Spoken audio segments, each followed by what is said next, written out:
To think like UPSC. Now let's study further, proceed to these all questions. This is 6A. We have earlier finished till 5E. Now this is 6A. It says that globalization has pushed the labor into let me take a pen, labor into informal organization of work. Due to globalization, labor force, basically this is your labor force which has been pushed towards what, towards to informal sector. What are informal sector? You know this thing. You know what are labor force? You know this thing. Or an organization, informal organization work. What are informal organization work? You know that person working in a construction site or a person working in a shop. तो या फिर तो ये सारे profession क्या है, ये gig economy के पार्ट जो हैं ये सब क्या है, इनफॉर्मल सेक्टर हैं. तो it's like substantiate your answer with suitable example. तो आपको एज मेनी एग्जाम्पल यहाँ पर डालने हैं. ठीक है, सबसे पहले आप बताओ ग्लोबलाइजेशन क्या है, इसका कैरेक्टर क्या है. सबसे पहले ग्लोबलाइजेशन क्या है, एक तरह का फीचर है जहाँ पे कैपिटल, लेबर और इंफॉर्मेशन क्या है, तीनों चीज़ें has led to the significant structural transformation in labour markets. तो one of its major consequence जो हो रहा है growth of informalisation of labour में, that is what, informal sector. What are informal sector? You first define this thing. Once you define this thing then you will say कि informal sector कहाँ कहाँ पे applied हैं. ठीक है, जब आप ये बता दोगे then you will move towards impact of globalisation. So on this we will say like contractual working अभी इंक्रीज हो रही है, तो that even in a government sector also you will say deputation basis पे government use to employ recruit people. तो ये हम डाल सकते हैं. फिर इस केस में क्या आ जाते हैं, क्या इसके ड्रॉबैक्स हो जाते हैं, लाइक एमएनसी में जिस तरह से लेबर इंटेंसिव वर्क क्या कर देता है, कॉस्ट रिड्यूस कर देता है. ये पहले पॉजिटिव चीज़ें बता देंगे, फिर हम नेगेटिव इन्फ्लुएंस बताएंगे. ठीक है, फिर increasing labour cost and labour laws and जो आपके लेबर लॉज में जो स्क्रूटनी है, जो ड्रॉबैक्स हैं वो हम बताएंगे. फिर क्या है, decline in public sector jobs हैं. अभी currently there is a major shock in public sector jobs में. पब्लिक सेक्टर जॉब्स कम है, तो या क्योंकि पोस्ट लिबरलाइजेशन हो गया है ना, फॉर्मल ग्लोबल जॉब्स क्या है, डिक्लाइन हो गई हैं. जहाँ पे even majority of the government sector आज की डेट में प्राइवेटाइजेशन की तरफ जा रहा है, जहाँ हम सेल का प्राइवेटाइजेशन दिखा सकते हैं या फिर रेलवे का प्राइवेटाइजेशन दिखा सकते हैं कुछ हद तक, like even airport authority of India का प्राइवेटाइजेशन दिखा सकते हैं. तो आप प्राइवेटाइजेशन इस टर्म्स का बताओ, इनका बताओ. फिर आप बताओगे प्लेटफॉर्म इकोनॉमी में किस तरह से प्ले करता है. They hear you will say, you will quote gig economy, जहाँ पे जोमेटो, उबर, ओला, तो ये सारे पार्ट जाते हैं जहाँ पे वर्कर्स के पास में लैक ऑफ सिक्योरिटी होती है, जॉब सिक्योरिटी. हालांकि ये rural and development urban migration के लिए काफ़ी बड़ा ड्रॉबैक है, जिसकी वजह से एम्प्लॉयमेंट यहाँ पे लाइक लोग क्या विलेज से दिल्ली क्यों आते हैं या विलेज से मुंबई क्यों जा रहे हैं, just to get employment, because in their places they don't have employment. तो यहाँ पे क्या है, डोमेस्टिक वर्कर्स हैं, लाइक कंस्ट्रक्शन साइट पे हैं, अनरेगुलेटेड सेक्टर्स हैं. ये सब कैसे हैं, अनरेगुलेटेड सेक्टर.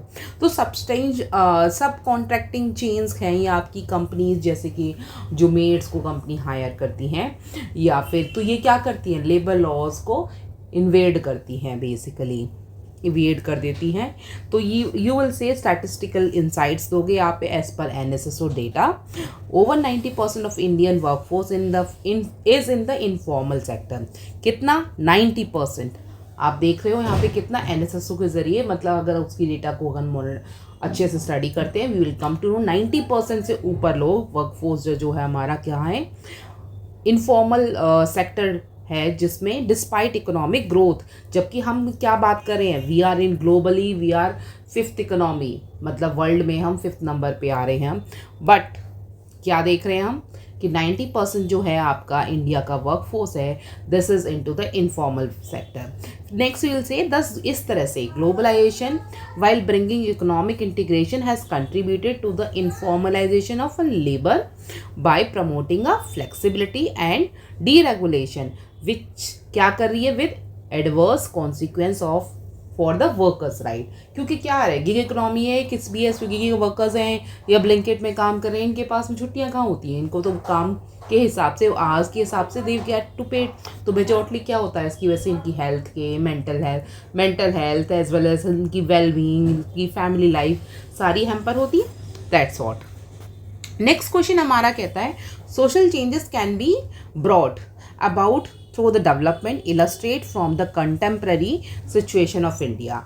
यहाँ पे भी हम क्या करेंगे, सोशल चेंज की बात कर रहा है, ठीक है, डेवलपमेंट की बात कर रहा है, कैन बी ब्रॉट, ठीक है, एंड इलस्ट्रेट करने को बोल रहा है कंटेम्प्रेरी सिचुएशन ऑफ इंडिया में।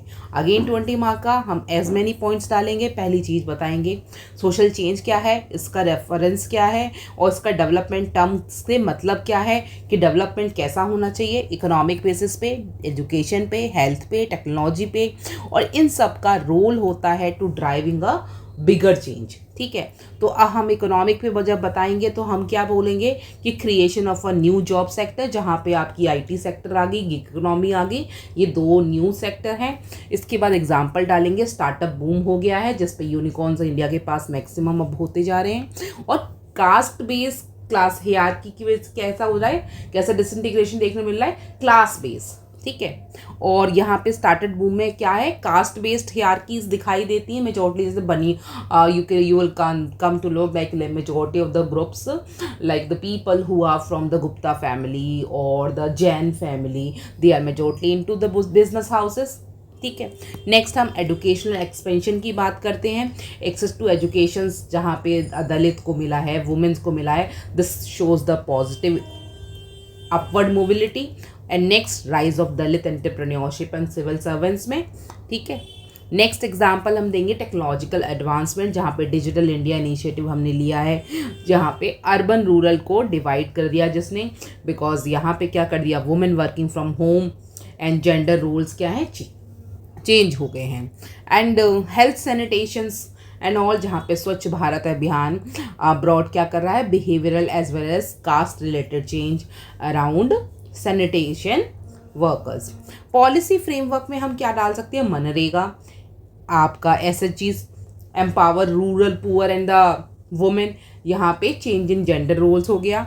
सोशलॉजिकल इंसाइट्स हमारे लिए क्या है, यहाँ पे डेनियल लर्नर है, एक थ्योरी है इनकी, ये बताती है, सजेस्ट क्या करती है, मॉडर्नाइजेशन है which leads to social mobility and secularism and rational outlook. Conclusion हम क्या डालेंगे, इंडिया का क्या है, डेवलपमेंट हो रहा है ना, ट्रेजेक्ट्री किस तरह से, ये सब क्या कर रहा है, डेमोन्स्ट्रेट कर रहा है ना, एक तरह का प्लान इंक्लूसिव डेवलपमेंट दिखा रहा है। इंक्लूसिव डेवलपमेंट क्या होता है कि जहाँ पे हम ओवरऑल डेवलपमेंट हर सेक्टर में देखते हैं। This is what happening currently and can act as a powerful tool for achieving what, for social transformation. Next question हम देख लेते हैं। नेक्स्ट क्वेश्चन हमारा कहता है examine the role of a protest movement in changing the status of Dalit in India. अभी हमने recently पीछे देखे थे, काफ़ी प्रोटेस्ट हुए थे, जब हम प्री इंडिपेंडेंस से देखते आते हैं, फिर पोस्ट इंडिपेंडेंस, फिर इम्पैक्ट कैसे रहते हैं इसके, और SC/ST act and all, will quote everything here. तो यहाँ पे ये एज अ जनरल GS के हिसाब से हम यहाँ पे आंसर लिख सकते हैं, बिकॉज यहाँ कोई इशू नहीं है। तो क्वेश्चन हमारा बोलता है कि, तो उसको हम उसी तरह से डेल्ट करते हैं। सबसे पहले बोलते हैं Dalit have historically been marginalised है, कैसे, under the caste system.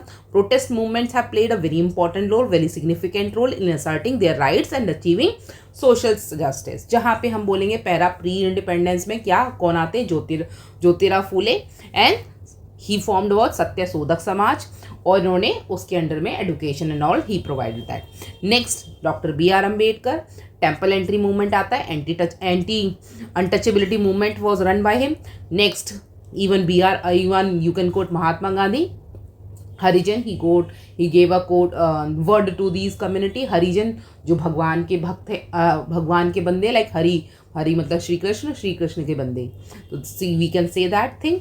And post independence में वील से दलित पैंथर्स 1972 में महाराष्ट्र में क्या करते हैं, इंस्पायर करते हैं ब्लैक पैंथर्स को। एंड BSP एक पॉलिटिकल पार्टी आती है जो क्या करती है, as assertion of a Dalit identity. और अभी रिसेंट में भीम आर्मी दल, ये भी हम डाल सकते हैं। Next Bhim Army and youth led movement today, and इसका क्या रहता है, इम्पैक्ट क्या देखने को मिलता है, रेज हो जाता है दलित कॉन्शियसनेस एंड आइडेंटिटी। तो आज भी अभी उतना लेवल तक नहीं हुआ है, बट फिर भी बहुत हद तक they have rose towards upward. ठीक है, तो as well as next we will say कि लीगल रिफॉर्म लेकर आए हम SC/ST एट्रोसिटीज एक्ट, जिस पे reservation in jobs and education we have also provided this thing. तो हमने दो चीज़ यहाँ कोट कर दी, दो सरकार की policy as well as fundamental right यहाँ पे कोट कर दो। नेक्स्ट सोशल चेंजेस क्या कर रहा है, increase visibility in media, literature and politics. तो कंक्लूजन हम किस तरह से करेंगे कि यहाँ पे बोल देंगे protest movement have led been vital in empowering what Dalit as well as challenging caste hierarchies and ensuring their rightful place in society. This is how we have finished this. So next part we will do in the next lecture. Till then, bye bye, take care and stay healthy.